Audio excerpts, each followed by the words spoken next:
तो आप सभी स्टूडेंट्स के लिए, दर्शकों के लिए खुशखबरी है।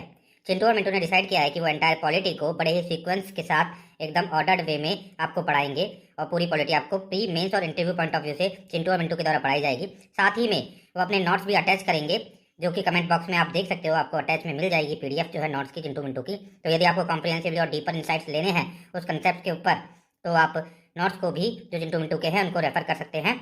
और काफ़ी एक लंबी यात्रा रहेगी जिसमें एंटायर पॉलिटी को कवर किया जाएगा। तो बस आप तैयार हो जाइए बिल्कुल सिंपल तरीके से पॉलिटी को समझने के लिए। चिंटू, आप और कुछ बता दीजिए, आपका प्लान ऑफ एक्शन कैसे रहने वाला है, किस तरह से आप डील करने वाले हो पूरी पॉलिटी के साथ, और किस तरह से आपका जो इनिशिएटिव है स्टूडेंट्स को काफ़ी फायदा पहुंचाएगा। डेफिनेटली टॉम, मैं पूरे हॉलिस्टिकली इसको बता देता हूँ मिंटू, और मेरा प्लान है कि हम हर एक टॉपिक को, पॉलिटी को कवर करेंगे बिल्कुल सीक्वेंशियल ऑर्डर में, जो सिलेबस में लिखा हुआ है उसी तरह से एकदम ऑर्डर्ड वे में जाते हुए पूरी पॉलिटी को कवर करते हुए हम और काफ़ी सिंपलेस्ट वे में पूरा ये पॉलिटी का मॉड्यूल बना देंगे, जिसमें कि मल्टीपल लेक्चर्स रहेंगे, नंबर ऑफ लेक्चर्स रहेंगे, एकदम सीक्वेंशियल चीज़ें चलेंगी। साथ ही में हम अपने नोट्स जो होंगे वो ऐड वैल्यू के साथ में कमेंट बॉक्स में प्रोवाइड करेंगे। तो लेक्चर देखने के बाद, हमसे कंसेप्ट को समझने के बाद उन नोट्स को रेफर किया जा सकता है और काफ़ी होलिस्टिक और डीपर इंसाइट्स के साथ नोट्स होंगे, जिसमें ऐड वैल्यू भी होगी और पूरा कॉम्प्रिहेंसिवली उस टॉपिक को कवर कर दिया जाएगा उन नोट्स के अंदर। और फर्दर यदि कोई प्रॉब्लम रहती है आपको किसी भी तरह से किसी कंसेप्ट के रिगार्डिंग, तो आप टेलीग्राम के लिंक को ज्वाइन कर सकते हो, जो कि डिस्क्रिप्शन में दिया गया है, और वहाँ पे हम आपके फर्दर डाउट्स को भी कंप्लीट एकदम क्लियर कर देंगे। तो बिल्कुल आप लोग तैयार रहिए, ऑप्टिमिस्टिक रहिए, पॉजिटिव रहिए, जितना हो सके वीडियो को शेयर कीजिए और इसको लाइक कीजिए, ताकि ज़्यादा से ज़्यादा इसका रीच हो सके और ज़्यादा से ज़्यादा स्टूडेंट जो कम्युनिटी है उसको फ़ायदा हो सके। तो ये स्टूडेंट्स के लिए और एज वेल एज जो भी नॉलेज सीकर्स हैं उन सभी के लिए काफ़ी इंपॉर्टेंट एक इनिशिएटिव रहने वाला है, जिसमें वो काफ़ी सिंपल तरीके से हम दोनों के द्वारा कंसेप्ट को समझ पाएंगे और हम पूरा कंसेप्ट को अच्छे से सबको डिकोड कर देंगे। और ये प्री मेंस और इंटरव्यू पॉइंट ऑफ व्यू से काफ़ी इंपॉर्टेंट रहेगा। ये काफ़ी अच्छा इनिशिएटिव है चिंटू और मिंटू आपका। तो हम स्टार्ट करते हैं कि जैसा कि आपने मेरे को बताया था कि फर्स्ट जो टॉपिक आपका रहेगा आप सीक्वेंशियल तरीके से फॉलो करेंगे। तो फर्स्ट टॉपिक आपने मेरे को बताया था कि हम हिस्टोरिकल बैकग्राउंड की बात करेंगे। तो स्टार्ट करते हैं। तो आप बताइए कि हिस्टोरिकल बैकग्राउंड के अंदर आप क्या बताएंगे, जो फर्स्ट लेक्चर हमारा है, और इसमें क्या सब कुछ रहेगा। आप इसके ऊपर लाइट डालिए। बिल्कुल टॉम, मैं लाइट डालता हूँ। तो देखो, हिस्टोरिकल बैकग्राउंड से हमारा यहाँ पे मतलब है कि जब ब्रिटिशर्स इंडिया के अंदर आए, उसके बाद जैसा कि आपको पता है कि 1600 के अंदर वो आ जाते हैं, तब से लेके 1947 तक हमको जब आज़ादी मिलती है, तो उनके द्वारा डिफरेंट काइंड्स ऑफ लेजिस्लेशन लाए जाते हैं, different kinds of the work उनके द्वारा किए जाते हैं। तो इन सभी चीज़ों को हम यहाँ पे देखेंगे, क्योंकि वो सभी जो लेजिस्लेशन आए, जितने भी एक्ट आए, उसके हमारे कॉन्स्टिट्यूशन के निर्माण में भी हमने उनको यूज में लिया, उनमें से काफ़ी चीज़ों को हमने इंक्लूड किया। तो किस तरह से जब हमारा कॉन्स्टिट्यूशन बना, उससे पहले जब ब्रिटिशर्स ने रूल किया और बहुत सारी फॉरेन पावर्स ने रूल किया, स्पेसिफिकली ज़्यादातर ब्रिटिशर्स ने हमारे ज़्यादातर एरिया के अंदर रूल किया, तो उनके द्वारा लाए गए लेजिस्लेशंस को और उनके द्वारा किए गए इंपॉर्टेंट काम्स को हम हिस्टोरिकल बैकग्राउंड के अंदर, इस चैप्टर के अंदर देखेंगे, इस लेक्चर के अंदर देखेंगे। जब हिस्टोरिकल बैकग्राउंड की बात आती है तो हम इसको दो पार्ट्स में बांट सकते हैं। एक तो कंपनी का रूल रहा, 1773 से लेके और 1858 तक। उसके बाद में क्राउन का रूल आ जाता है, तो 1858 से 1947 तक। तो इस पूरे टाइम में पहले कंपनी रूल में, फिर क्राउन के रूल में जो इंपॉर्टेंट लेजिस्लेशंस लाए गए, उनको हम हिस्टोरिकल बैकग्राउंड के अंदर देखेंगे। तो मिंटू, आप एक बार लाइट डाल दीजिए, जितने भी लेजिस्लेशन लाए गए ना ये क्राउन रूल के दौरान और कंपनी रूल के दौरान, उनके ऊपर एक बार तेजी से लाइट डाल दीजिए आप, फिर उसको हम कॉम्प्रिहेंसिवली देखेंगे। तो बिल्कुल टॉम, मैं आपको एकदम क्रिस्टल क्लियरली बता दूं कि फर्स्ट ऑफ ऑल जो लेजिस्लेशन लाया गया वो लेजिस्लेशन था रेगुलेटिंग एक्ट ऑफ 1773, जो कि कंपनी रूल के टाइम पे आता है। सेकंड लेजिस्लेशन जो आता है वो था पिट्स इंडिया एक्ट ऑफ 1784। फिर आता है charter act of 1813, charter act of 1833 आता है, फिर उसके बाद चार्टर एक्ट ऑफ 1853 आता है। और ये जो है पूरे कंपनी के टाइम पे आते हैं, जब कंपनी का रूल रहता है। फिर आपको पता है कि क्राउन रूल स्टार्ट हो जाता है। तो first of all crown rule के दौरान जो एक्ट आता है वो आएगा, या फिर जो एक्ट क्राउन रूल को लेके आता है, ऐसा भी हम बोल सकते हैं, वो होगा government of India act of 1858। And then फिर Indian council act of 1861, Indian council act of 1892 and Indian council act of 1909। And then बाद में फिर government of India act of 1919 आता है। फिर उसके बाद में government of India act of 1935 आता है। एंड देन फाइनली जाके इंडियन इंडिपेंडेंस एक्ट ऑफ 1947 आ जाता है। तो इस तरह से ये सारे जो है इंपॉर्टेंट लेजिस्लेशंस रहते हैं, जो कि हिस्टोरिकल बैकग्राउंड में हम पढ़ेंगे, जो कि कंपनी रूल और क्राउन रूल के दौरान आते हैं। अब इनको हम कॉम्प्रिहेंसिवली देखेंगे वन बाय वन। एक एक्ट चिंटू बताएगा, एक एक्ट है वो मैं बताऊंगा, और इस तरह से सारे एक्ट्स को हम उसके मेजर फीचर्स, उनके जो मेजर फीचर्स हैं उनको हम देख लेंगे, क्योंकि ये जो एक्ट्स हैं काफ़ी ज़्यादा इंपॉर्टेंट हैं। बिल्कुल, तो चिंटू आप स्टार्ट कीजिए रेगुलेटिंग एक्ट ऑफ 1773 से। बिल्कुल, तो मैं आपको 1773 के रेगुलेटिंग एक्ट के बारे में बताता हूँ। तो फर्स्ट ऑफ ऑल तो मैं ऑब्जेक्टिव्स बताता हूँ आपको कि ऑब्जेक्टिव्स बिहाइंड 1773 के रेगुलेटिंग एक्ट के क्या थे। तो एक तो इस टाइम पे बहुत ज़्यादा एक्सट्रीम करप्शन होने लगा था कंपनी के सर्वेंट्स के बीच में। तो ऐसी कंडीशन के अंदर ये बहुत ज़्यादा जरूरी था कि उनको कंट्रोल किया जाए। तो इस एक्ट के अंदर पहली बार political and administrative functions of East India Company को एक तरह से रिकॉग्नाइज किया गया, और साथ ही साथ में फर्स्ट टाइम पे यहाँ पे सेंट्रल एडमिनिस्ट्रेशन स्टार्ट हुआ, एक तरह से हम ऐसा बोल सकते हैं। और ईस्ट इंडिया कंपनी को कंट्रोल और रेगुलेट किया गया, क्योंकि इसके अंदर केवल कंट्रोल और रेगुलेट किया गया जो है, और पावर को टोटली नहीं लिया गया। इस वजह से इस एक्ट को हम रेगुलेटिंग एक्ट बोलते हैं। अब मैं इस एक्ट के फीचर्स आपको बता देता हूँ। मैं अब फीचर्स बता देता हूँ इस एक्ट के। तो फर्स्ट ऑफ ऑल, इस एक्ट के अंदर गवर्नर ऑफ बंगाल को गवर्नर जनरल ऑफ बंगाल बोला जाने लगा, और उसके लिए एक एग्जीक्यूटिव काउंसिल बनाई गई 4 लोगों की। अच्छे से सुनना है, एग्जीक्यूटिव काउंसिल बनाई गई 4 मेंबर्स की, जो कि उसकी हेल्प करेगी। फर्स्ट ऐसे जो गवर्नर जनरल ऑफ बंगाल रहे वो वॉरेन हेस्टिंग रहे।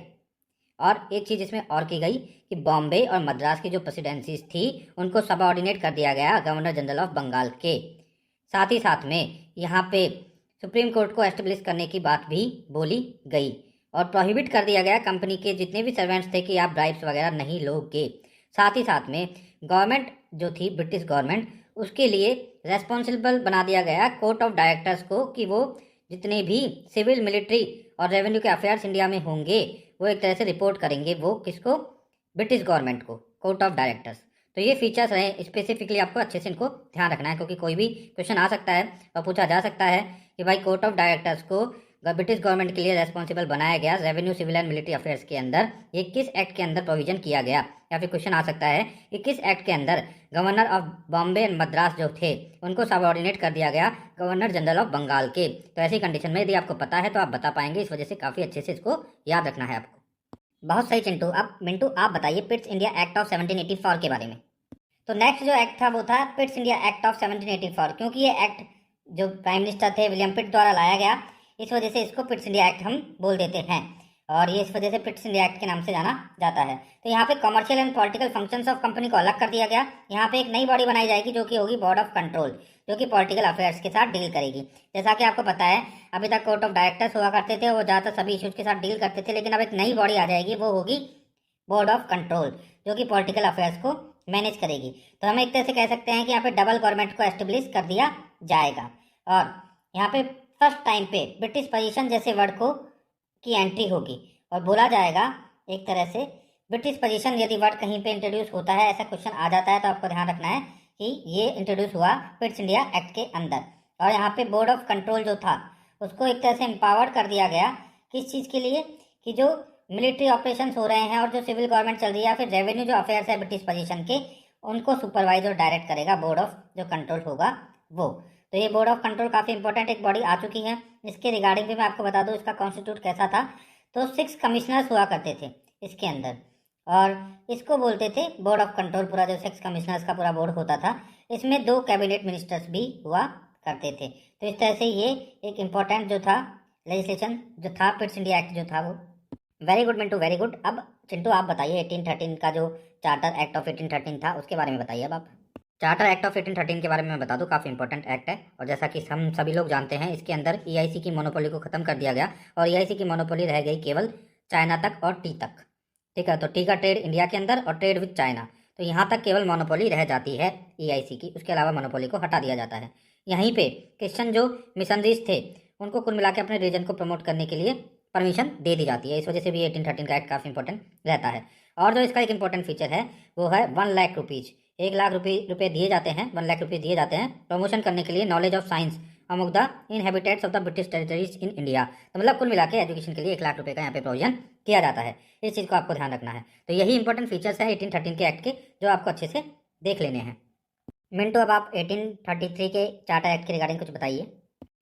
1833 के चार्टर एक्ट के रिगार्डिंग मैं टर्म आपको बता दूं, काफ़ी इंपॉर्टेंट एक्ट है ये, और ये एक फाइनल स्टेप थी toward the centralisation in British India, मतलब ब्रिटिश इंडिया के केंद्रीकरण की तरफ ये फाइनल स्टेप थी।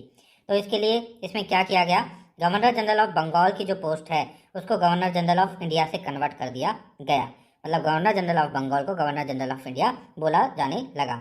गवर्नर जो थे बॉम्बे के और मद्रास के, उनके लेजिस्लेटिव पावर्स उनसे छीन लिए गए, और गवर्नर जनरल ऑफ इंडिया को एक्सक्लूसिव पावर दे दिए गए एंटायर इंडिया के लिए लेजिस्लेशंस बनाने के, या legislative powers of entire British India जो है उसका दे दिया गया power governor general of India को। तो इस तरह से इसमें सेंट्रलाइजेशन हो गया, उसके अलावा इसमें क्या चीज़ें होती है वो भी मैं आपको बता दूं कि ईस्ट इंडिया कंपनी जो है उसकी कॉमर्शियल फंक्शंस को पूरी तरह से बंद कर दिया जाता है और इसको एक एडमिनिस्ट्रेटिव बॉडी बना दिया जाता है। यहाँ पे कोशिश की जाती है इस एक्ट के अंदर कि थोड़ा सा ओपन कंपटीशन लाया जाए सिविल सर्विसेज के अंदर भी, उनके सिलेक्शन प्रोसीजर में भी, बस केवल कोशिश की जाती है, बट कि इंडियंस को भी थोड़ा इंट्रोड्यूस इसके अंदर इंक्लूड किया जाए, बस केवल कोशिश हो पाती है। साथ ही साथ में यहाँ पे आपको पता है कॉडिफाइड द लॉज की बात आती है और लॉर्ड मैकॉले जो होते हैं वो फर्स्ट टाइम पे आते हैं लॉ एक तरह से मेंबर के तौर पे, जैसा कि आपको पता है, और लॉ कमीशन की यहाँ पे बात होती है तो उसको भी आपको ध्यान रखना है, लॉ कमीशन भी यहाँ से आता है। एंड मोनोपोली जो थी टी एंड ट्रेड के अंदर वो भी कंपनी की खत्म कर दी जाती है, एंटायर मोनोपोली अब खत्म कर दी गई है। फर्स्ट लॉ कमीशन का प्रोविजन होता है, फर्स्ट लॉ कमीशन आता है और जो होते हैं चेयरमैन होते हैं फर्स्ट लॉ कमीशन के वो होते हैं लॉर्ड मैकॉले। तो ये काफ़ी इंपॉर्टेंट जो चीज़ें हैं वो है 1833 के एक्ट के अंदर होती हैं, तो इस वजह से काफ़ी इंपॉर्टेंट ये एक्ट है अपने आप में, जिसे कि हम चार्टर एक्ट ऑफ 1833 बोलते हैं। बहुत सही, काफ़ी कॉम्प्रीहेंसिवली चिंटू आपने बता दिया है 1833 के एक्ट को, और काफ़ी अच्छे से बताया कि ये फाइनल स्टेप थे एक तरह से सेंट्रलाइजेशन करने के लिए, ब्रिटिश जो एक तरह से पूरा ब्रिटिश इंडिया था उसके सेंट्रलाइजेशन में ये फाइनल स्टेप थी। और यहाँ पे काफ़ी ज़्यादा एम्पावर्ड कर दिया गया जो गवर्नर जनरल ऑफ इंडिया है उनको, और गवर्नर जनरल ऑफ बंगाल को गवर्नर जनरल ऑफ इंडिया बोले जाने लगा है। काफ़ी इंपॉर्टेंट है, क्वेश्चन यहाँ से आते हैं। और लॉर्ड विलियम बेंटिक जो थे वो first governor general of India रहे, ये आपको ध्यान रखना है, तो इस वजह से काफ़ी इंपॉर्टेंट हो जाता है। लॉर्ड मैकॉले के बारे में भी आपको याद रखना है, जो कि लॉ कमीशन जब बना तो इनकी चेयरमैनशिप के अंदर बना, ठीक है। तो ये सभी जो चीज़ें थी इस एक्ट के अंदर काफ़ी इंपॉर्टेंट बना देती हैं इस एक्ट को। मोनोपोली खत्म कर दी गई, काइंड ऑफ जो भी इन्फॉर्मेशन आपने प्रोवाइड की काफ़ी कॉम्प्रीहेंसिव थी और काफ़ी अच्छे से हम इससे इस एक्ट को समझ पाए हैं। अब नेक्स्ट क्वेश्चन जो है वो एक तरह से चिंटू के लिए है, या नेक्स्ट जो एक्ट है वो चिंटू के लिए है। वो चिंटू बताएंगे इसमें 1853 का एक्ट था, 1853 का चार्टर एक्ट था, उसके रिगार्डिंग अब यहाँ पे हमको बताएंगे चिंटू। चार्टर एक्ट ऑफ 1853 के बारे में तो मैं आपको बता दूं, कंपनी रूल के अंदर आने वाला ये फाइनल एक्ट रहता है, क्योंकि आपको पता है 1858 से जो है वो क्राउन रूल स्टार्ट हो जाएगा। तो ये जो एक्ट है इसके इंपॉर्टेंट फीचर्स की मैं यदि बात करता हूँ तो इसमें जो गवर्नर जनरल काउंसिल है उसके लेजिस्लेटिव और एग्जीक्यूटिव फंक्शंस को अलग अलग कर दिया जाता है, और एक तरह से लेजिस्लेटिव विंग स्टार्ट हो जाती है, बाद में जाके इंडियन लेजिस्लेटिव काउंसिल कहलाती है। तो एक तो पहला जो मेजर फीचर था इसका ये था। सेकंड फीचर था इसमें कि एक ओपन कंपटीशन सिस्टम का इंट्रोडक्शन होता है, इंट्रोड्यूस किया जाता है इसके अंदर सिविल सर्वेंट्स के सिलेक्शन एंड रिक्रूटमेंट के अंदर, और जो कोऑर्डिनेटेड सिविल सर्विसेज थी उसमें इंडियंस को भी अलाउ कर दिया जाता है, तो ये भी काफ़ी एक इंपॉर्टेंट था। इसमें कंपनी के रूल को एक्सटेंड किया जाता है जैसा कि अब तक किया जा रहा था चार्टर एक्ट्स के अंदर, लेकिन वहाँ पे एक फिक्स टाइम के लिए एक्सटेंड किया जाता था, लाइक 20 ईयर्स के लिए, लेकिन यहाँ पे इस स्पेसिफिक जो पर्टिकुलर पीरियड है उसके बारे में कोई बात नहीं की जाती है, तो ये एक इंपॉर्टेंट बात है, इसको भी आपको ध्यान रखना है। इसके अलावा local representation in Indian legislative council को इंश्योर किया जाता है, और 6 जो लेजिस्लेटिव मेंबर्स होते हैं उसमें से 4 को अपॉइंट किया जाता है, लाइक लोकल जो प्रोविंशियल गवर्नमेंट होती है वहाँ से, मद्रास से, बॉम्बे से, बंगाल से और आगरा से। तो इस तरह से ये फाइनल एक्ट था जो कंप्लीट हो जाता है। और यदि मैं आगे इसमें बोलना चाहूँ तो अब जो है गवर्नमेंट को, ब्रिटिश गवर्नमेंट को समझ आने लगता है कि एक तो हम मतलब कि मल्टीपल अथॉरिटी से शासन चला रहे हैं, रूल कर रहे हैं, लाइक तो कोर्ट ऑफ डायरेक्टर्स है कंपनी के, एक बोर्ड ऑफ कंट्रोल है जो कि ब्रिटिश गवर्नमेंट को रिप्रेजेंट कर रहे हैं, गवर्नर जनरल हैं। तो ये जो मल्टीपल अथॉरिटी हो रही है इसकी वजह से काफ़ी ज़्यादा प्रॉब्लम्स फेस हो रही हैं, ऐसा फील होता है, और 6000 माइल्स दूर से बैठ के एडमिनिस्ट्रेशन को चलाना थोड़ा टफ हो रहा है, तो थोड़ा परिवर्तन किए जाने की ज़रूरत है, ठीक है। और अब फाइनली जाके इन सभी वजह से 1858 के अंदर जो क्राउन है अपने हाथ में ले लेता है। उससे पहले आपको पता है कि काफ़ी ज़्यादा लाइक मिटनी वगैरह स्टार्ट हो जाती है, 1857 का जो रिवोल्ट होता है, मिटनीज जो होती हैं उसके रिगार्डिंग आपको पता ही है। तो फिर फाइनली ये डिसाइड किया जाता है, और फाइनली जो है कंपनी रूल से क्राउन रूल की तरफ शिफ्ट कर दिया जाता है। और अब जो क्राउन रूल की चीज़ें हैं उसको हम नेक्स्ट लेक्चर के अंदर देखेंगे, क्राउन रूल के दौरान आने वाले जो इंपॉर्टेंट एक्ट्स हैं उनको हम नेक्स्ट लेक्चर के अंदर देखेंगे, क्योंकि अदरवाइज ये लेक्चर काफ़ी लंबा हो जाएगा। और नेक्स्ट लेक्चर के अंदर हम 1861 से फर्दर 1858 से स्टार्ट करते हुए और आगे हम 1947 तक के एक्ट्स को सभी को देख लेंगे काफ़ी कॉम्प्रीहेंसिवली। वो एक्ट्स काफ़ी ज़्यादा इंपॉर्टेंट है, और ये अब तक के एक्ट्स भी सारे काफ़ी ज़्यादा इंपॉर्टेंट थे। तो इसी के साथ अब तक के हमारे एक्ट्स कंप्लीट होते हैं। चिंटू एंड मिंटू, तो आपने काफ़ी कॉम्प्रीहेंसिवली कंपनी रूल के दौरान आने वाले एक्ट्स को हमको बताया, और काफ़ी इजी वे में हमको इनको आपने समझा दिया है, और आपने प्रॉमिस भी किया है कि आप अपने नोट्स को अटैच कर देंगे एक तरह से कमेंट बॉक्स के अंदर, तो काफ़ी और डीपर इंसाइट्स लोगों को इसके रिगार्डिंग मिल जाएंगे, स्टूडेंट्स को इसके रिगार्डिंग मिल जाएंगे। तो काफ़ी अच्छा रहा, और आपको अपने सिंपल तरीके से इन सभी कंसेप्ट को समझाने के लिए बहुत बहुत धन्यवाद। तो इस पर्टिकुलर लेक्चर के अंदर हमने हिस्टोरिकल बैकग्राउंड जो है टॉपिक के अंदर कंपनी रूल के दौरान आने वाले इंपॉर्टेंट लेजिस्लेशंस को अच्छे से देख लिया है। इसके नोट्स आप कमेंट बॉक्स में देख लेंगे, चिंटू और मिंटू ने अपने नोट्स हैं वो कमेंट बॉक्स में अटैच कर दिए हैं, तो वहाँ से आप उनको देख सकते हो, जो कि काफ़ी कॉम्प्रीहेंसिव होंगे, और भी एडिशनल नॉलेज आपको वहाँ से मिलेगी। तो लेक्चर को सुन के आप नोट्स को पढ़ लेंगे तो आपका ये जो पोर्शन है कंप्लीट हो जाएगा। नेक्स्ट लेक्चर के अंदर हम क्राउन रूल के दौरान आने वाले जो इंपॉर्टेंट लेजिस्लेशंस हैं उनकी भी बात कर लेंगे और इस तरह से हिस्टोरिकल बैकग्राउंड जो टॉपिक है हमारा कंप्लीट हो जाएगा पूरी तरह से।